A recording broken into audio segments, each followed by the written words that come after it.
Hi, welcome to this montage of unsolved mysteries. In this episode, we take a look at a few of the world's greatest unsolved mysteries. As always, I hope you enjoy the episode.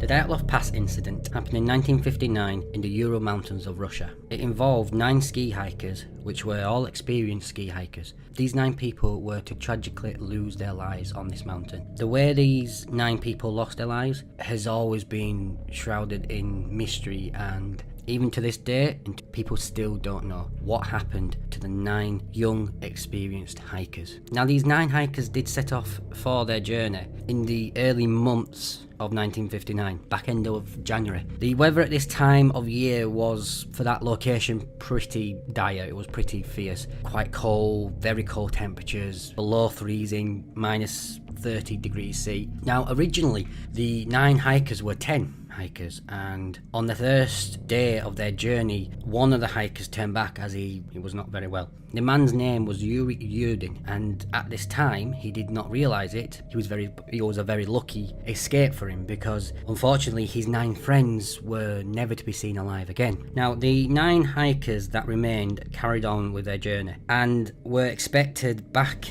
in Versailles on the 12th of February, but the 12th of February came and passed, so did the 13th, 14th, 15th, etc. And there was no word or no sign of the group. The 9 hikers, for as far as their family and friends knew, had completely disappeared off the face of the earth. They'd not heard of them well past the date that they were expecting to be heard of. Now, because it had been so long without any word, the families begun getting very worried and very upset that something might have happened to their loved ones, and decided to mount a search and rescue party to try and find out what had happened, and in the hope maybe that their loved ones were still alive, but they just, for whatever reason, they were stuck where they were, and they just needed help, and that they weren't actually dead at this point. No one knew that. On the 26th of February, the rescue team came across the abandoned campsite that the group of 9 hikers had been using. Now, this is where it gets a little bit weird, or this is where it starts to get weird. As the rescuers looked at the tent, they could see that the tent had been cut from the inside. The group of 9 had literally cut their way out of the tent. They get away from that tent as fast as they possibly could. There was also small slits on the tent, which is believed the group members were using to look out of the tent, almost as if they were keeping an eye on something, or they'd been followed, and they were scared. They were scared. At this point, they were scared. They were looking out of the tent, and then when it got to the point where they felt no longer safe in that tent, they literally tore through the side of their tent. The only thing that's protecting them from the elements, they tore through it with a knife. They didn't try and go out of the door, didn't zip up the side and try and get out in an order. They literally ripped the side of the tent open to get out of that tent as fast as they possibly could. They were running. That was it. They were gone. The thing you got to ask yourself is, what or who or why were these experienced hikers, these people that were used to being in these kind of conditions, that were used to these long treks, what were they so afraid of? What were they so scared of? What had got them to the point where some of them weren't even properly dressed when they left the tent? Some of them were in socks and underwear, but yet they ran in below freezing conditions through the snow to get away from this tent and whatever was outside the tent. The only safety they had was the tent that was protecting them from the elements that were keeping them alive. They also left all their belongings. As I said, there were some people that were in nothing more than underwear and socks, and some were a bit more better dressed, but even them, they were still missing hats and gloves and even boots. Some of them weren't wearing boots, they were wearing socks. Some had nothing on their feet at all. They had literally tore out of the side of this tent and fled. They were fleeing for their lives. Now, as the search for the 9 hikers progressed, the first 2 hikers were found about a mile away from the campsite under some trees. Now, under the trees, the 2 bodies that were found had burnt hands, arms and legs. This is believed that they were trying to keep themselves warm with a fire they built, or they managed to build very quickly, but they managed to get some kind of heat from it, and they were probably sticking their arms and legs in the fire to keep warm, as at this point they were probably getting early stages of frostbite. So to try and keep some kind of warm and circulation in their hands and fingertips and toes and keep themselves alive, when the first two were discovered, there were also marks on the tree that indicated at some point the men, or at least one of the men, been trying to claw his way up the tree. Now some of these branches on the tree were broke as far up as 5 meters off the ground. Now either something broke them 5 meters off the ground, which is a huge height, or the men were trying to climb up, and as they climbed up they broke branches. Now, explanations to why they were trying to do this: maybe they were trying to get away from the cold of the snow and they're trying to get off the ground. Some people believe that they were trying to find the directions back towards the tent. Others believe that they were trying to get out of the reach of something, and I use the word something. Some people believe these people were chased by some kind of like mountain yeti. Yeah, kind of a Ural mountain Russian yeti. The next discovery was of 3 more bodies, but this was a little strange because these 3 were, the way they died, they looked like they were running or heading back towards the campsite. So whatever had scared them to the point of they fled for their lives to begin with had now passed. That initial fear had obviously now passed, and they got to the point where they think they've either logically started kicking back in and thought, we need to get back to our campsite, we need our clothes, we need our boots, we need some kind of shelter, because if we don't we're going to die. Or they honestly thought that the threat now was behind them, so they were going away from it anyway. So either way, they were heading back towards the campsite. The way these 3 bodies were found indicated again that these 3 hikers had been ran down by whatever or whoever or whatever had killed the other 2 or had chased the other 2 or who made them leave the camp originally, had now somehow got behind them and were chasing them again, because the way they died and the way their bodies had like landed in the snow, like you would expect a predator to pounce upon some kind of a gazelle or something in the wild. It was kind of that. These people were moving back towards the tent, but whatever it were come from behind them and literally mowed them down to the ground, and sadly the 3 never made it back to the tent. Now it was many months later that the remaining 4 hikers were discovered. The hikers were found in some woods and were buried under about 4 meters of snow. Some time had passed since the other ones had been discovered, so new snow had fallen. It was quite a while after the first 5 were discovered. Now this is for me where it gets really weird. The first 5, the 2 underneath the tree and the 3 going back towards the tent, it was said that they died due to hypothermia, but the last 4, simply on the inquest, was said had died due to a compelling force. Well, that's very vague. A compelling force, and the reason it's so vague is because the next bit is so weird. One of the hikers had a severe skull injury, and his skull was completely destroyed. It was a severe injury, and 2 of the others had severe chest injuries. Now what really makes this weird is the fact that these 3, the ones with the skull injury and the ones with the chest injury, had no external injuries, so their injuries were all internal. Broken ribs, severe internal bleeding, crushed skulls, etc., and no external injuries whatsoever. The doctors likened the injuries to the injuries you would expect to see in a car crash patient. You know, this is heavy, big injuries that you would expect in a huge car pile-up. A lot of force and a lot of pressure has caused these injuries on these 3 people. The doctors also stated that this kind of injury could not have happened or been caused by another human being. Another human being would not be able to cause this amount of damage to another human being. As the doctor said, it is like these people have been in a car crash. That is how bad these people were in. That's what kind of state these people were in. The last hiker is probably the worst of them all. She was missing her eyes, her tongue, lips, facial tissue, and some of her skull bone. Hypothermia was disregarded as it cannot cause these type of injuries. It can. Hypothermia cannot make you have car crash injuries, so it was ruled out. With this case, no one truly knows what happened to these 9 hikers. There's many theories and many explanations, possible explanations. A couple we will go through and a couple we'll talk about, but no one truly knows why or what happened. Some of the possible explanations range from UFOs, Russian military involvement somehow, The local Mansi people, now they got blamed for it as well, but it turned out that in the end it couldn't have been them, it wasn't them. So that explanation kind of disregarded, it kind of got ruled out, it couldn't be them. And another really popular one up there with UFOs and the Russian military is some kind of Yeti creature. Now I will talk about that because Yeti creatures or Bigfoots or Sasquatches or what you want to call them are kind of mentioned throughout a lot of ancient lore, and even to modern days all over the place.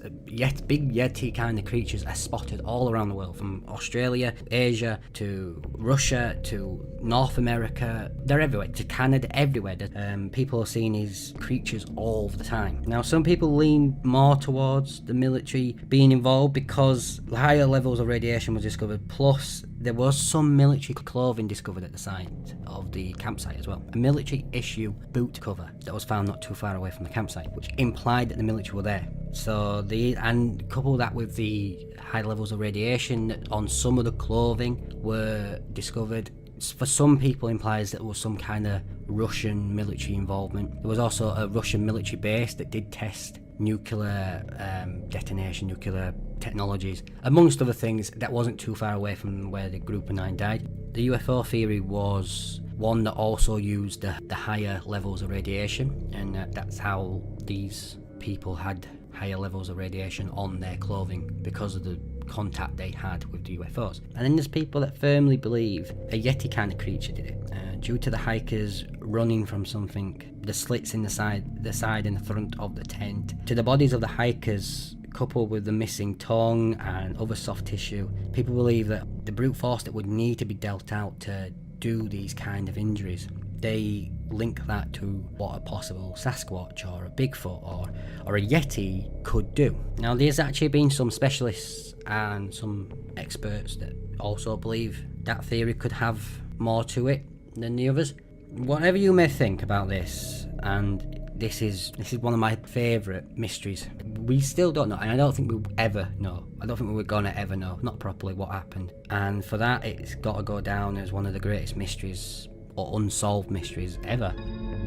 There is no shortage of mysteries in this world, and a fair share of these have a strange or slightly creepy side to them. We are going to have a look at two of the world's creepiest mysteries, starting with the ghost ship of the Marlborough. The Marlborough was a huge iron-built 2-decked merchant sailing ship which disappeared in 1890. The ship spent its time at sea travelling between Britain and New Zealand. The ship made a number of successful voyages in its time, mainly carried wool and frozen meat. A few months after the ship left port in January 1890, carrying its usual cargo and 33 crew members, the Marlborough failed to arrive at its destination in Britain and was reported missing. At the time, many people thought the Marlborough had been sunk as it passed through Cape Horn, which is a hotspot for ship-sinking icebergs. 23 years after the ship was last seen, a Singapore newspaper claimed that the Marlborough had been discovered near Cape Horn. It's here where the creepy mystery starts, as the Marlborough was found shipwrecked on an extremely craggy island. When the crew of another ship boarded,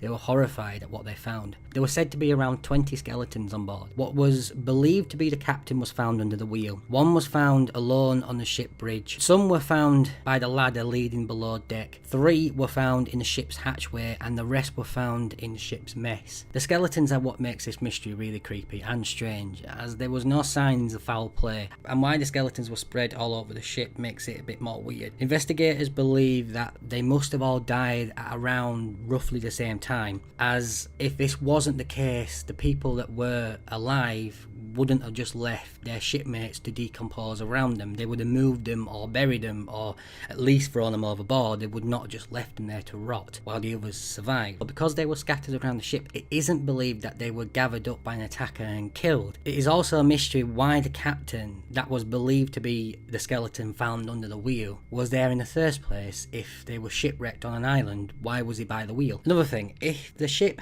had just run aground, surely the crew would have left the ship and gone on land to try and survive. It would have been easier for them to survive on land than just staying on the ship. So why they were all dead and the ship was missing for so long is a truly creepy mystery. It's worth noting that the Marlborough's sister ship, the Dunedin, also went missing in the same year, and even to this date has never been found. Now that's just weird. Going from that very strange case of the Marlborough's ghost ship to the lost cosmonaut, I couldn't imagine a worse fate than slowly drifting off into outer space, or dying as I was re-entering the Earth's atmosphere. But it is believed that this has happened a few times with different astronauts or cosmonauts. The next creepy mystery is that of the lost cosmonaut. The lost cosmonauts are said to have been sent to space but never returned. In 1961, Yuri Gagarin was the first man to successfully make it into space and back again. However, it is widely believed that his journey was not the first trip into space, but it was just the first successful trip into space, and one that didn't end in disaster. Vladimir Ilyushin was said to have beaten Yuri into space by a few days, but on his return his ship had a malfunction and landed in China, and because of this mishap the Russians covered it up. The creepiest lost cosmonaut story has some very unsettling audio that backs it up. In 1960, two Italian brothers set up an amateur radio listening station and began picking up transmissions from space. The brothers picked up and recorded some huge moments in space history. The brothers also claimed to have picked up some secret transmissions, and some of what they recorded was truly chilling. In the first year, they claimed to have heard 2 Soviet space capsules get lost in space, with one of the capsules sending an SOS message that gradually got fainter as it drifted further into space. But the most chilling recording the brothers claimed to have recorded was that of a female cosmonaut burning up on re-entry in 1963. This is the audio the two brothers claim to have captured. I must warn you that it is very distressing and listener discretion is advised. Take a listen.